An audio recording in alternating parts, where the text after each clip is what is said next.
the amazing Joan Burney Keating. Hello! Hello, how are you?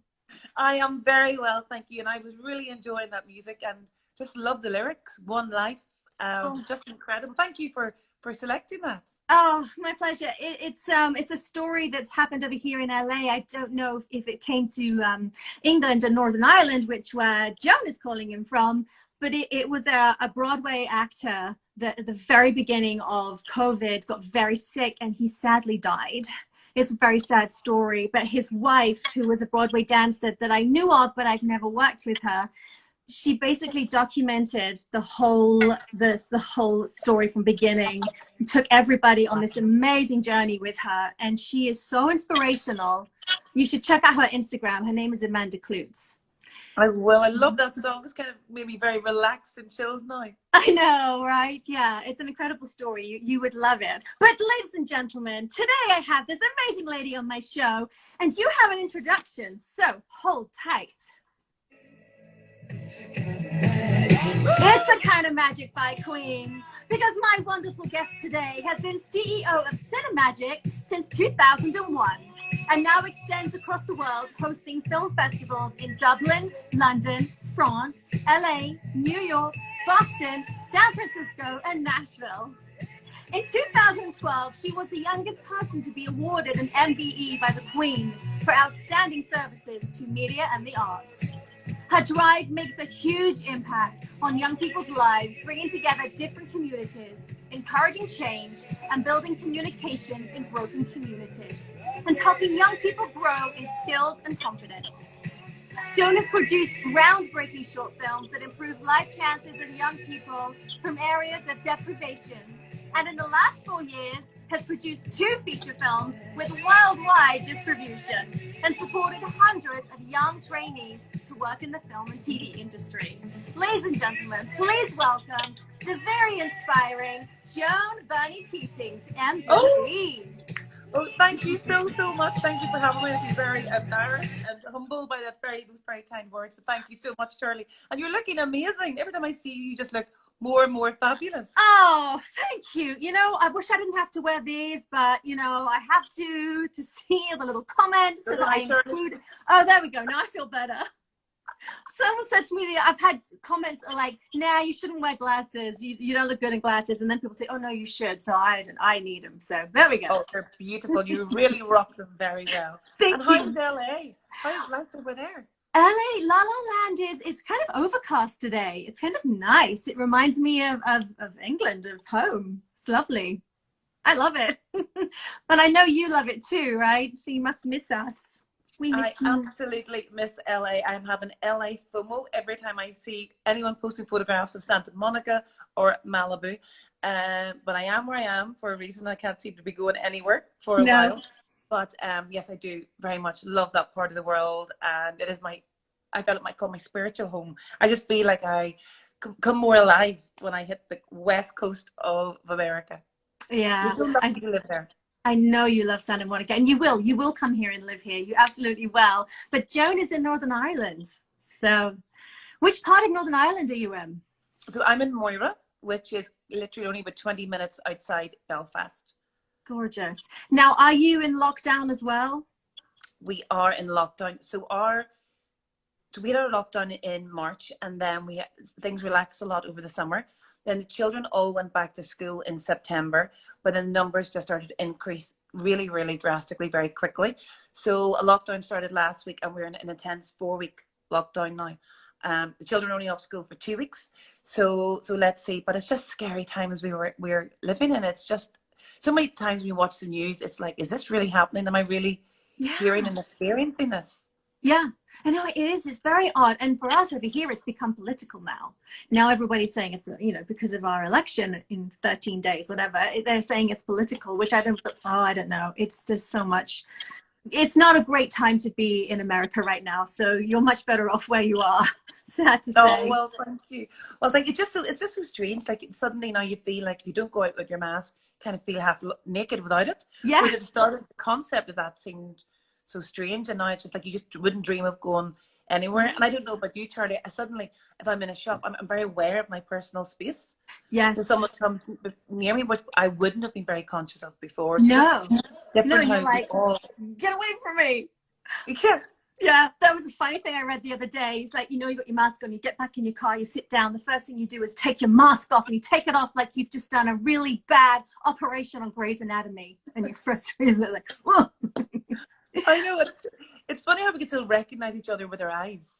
Yes, that happened to me the other day. Was one of my lovely grooms from about 5 years ago, and we were in a store, and he went, Charlie, and I'm like, oh, the damn mask, I couldn't see you. And so we had to do the whole, you know, so yeah, it's hard to tell.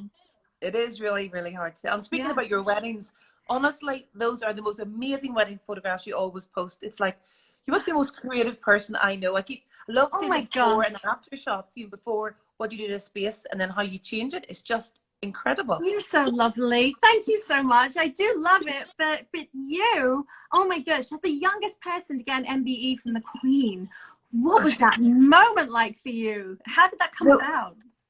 Well, I was actually in LA whenever I received the letter, and I really didn't think it was true. I wasn't allowed to tell anyone for months.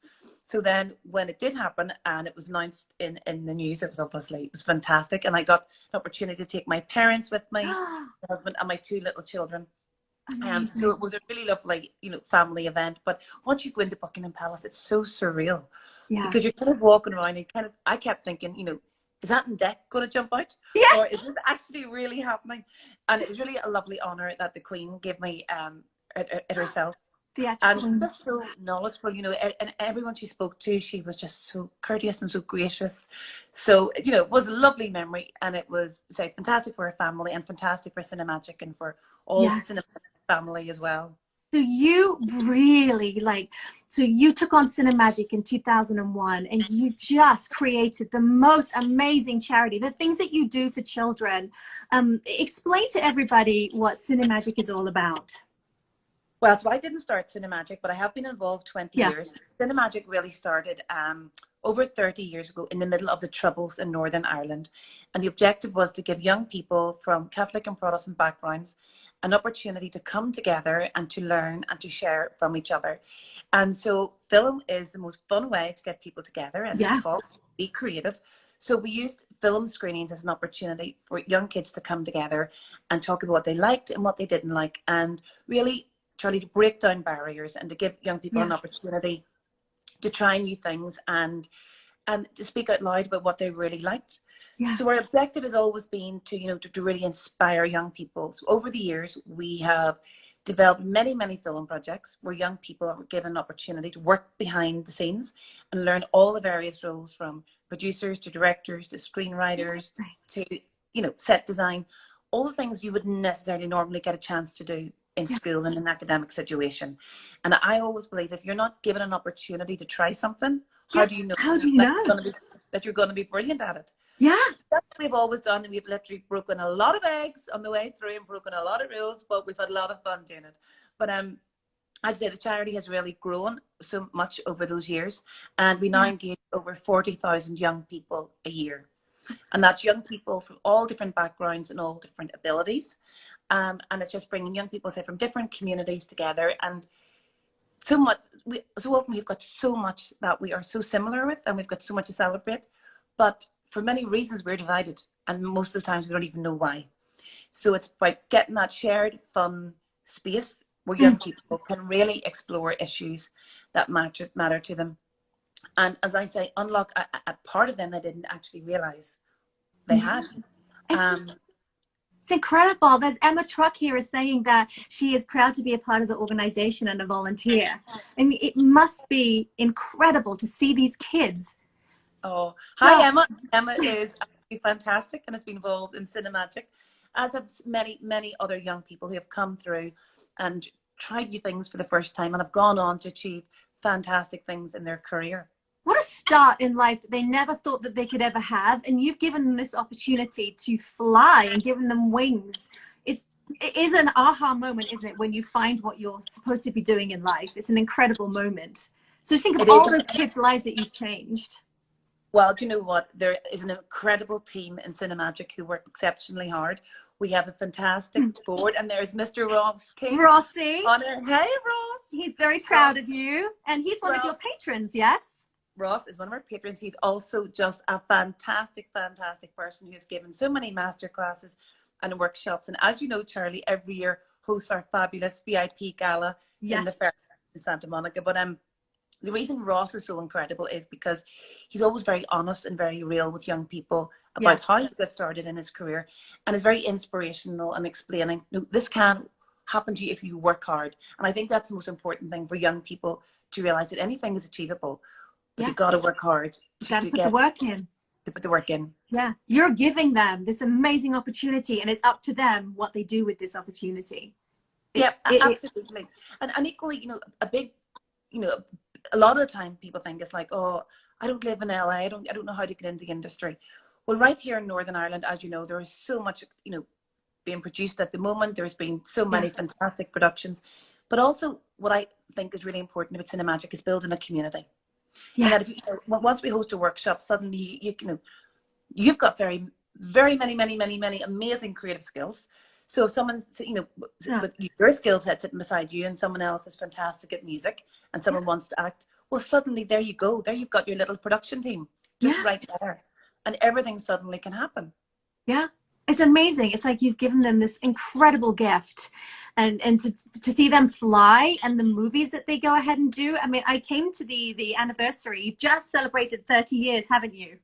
Yes. With Cinemagic. Congratulations. I wish it was my 30th birthday, but it's not. Yes, Cinemagic's 30th birthday, yes.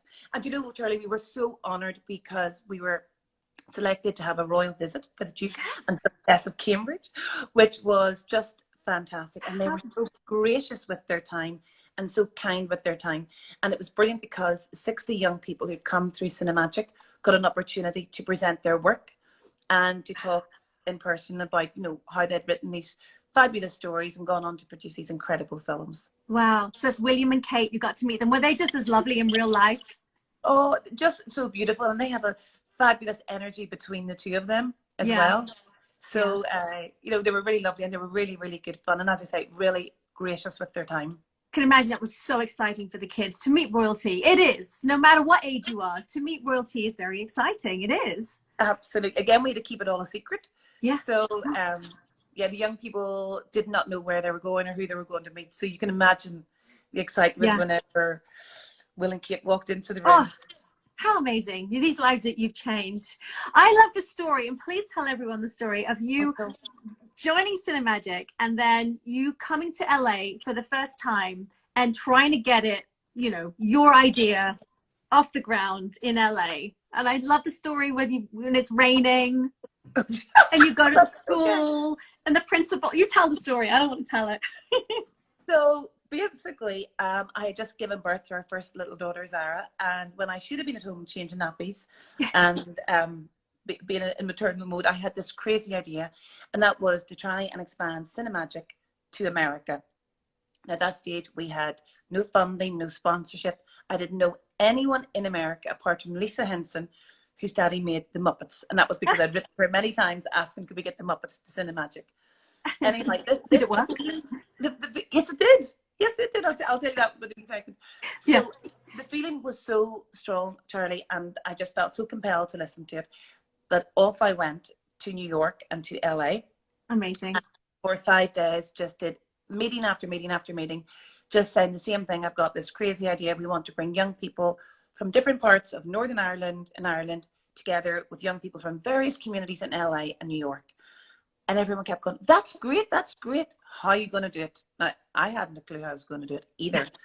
Nor did I have any idea how I was going to navigate the waters through New York and LA. And I remember arriving in LA thinking, I don't even know, where is the center? Where do I go? Or what do I...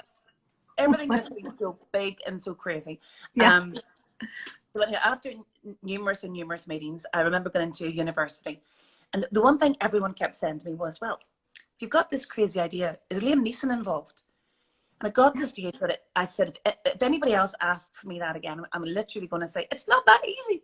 Yeah. To put up Liam Neeson. No, I it's had hard. numerous letters. But anyhow, I remember coming out of this university, and the guy had mentioned, you know, Liam, and I just thought, this is such a crazy idea. This is never going to happen. And I remember just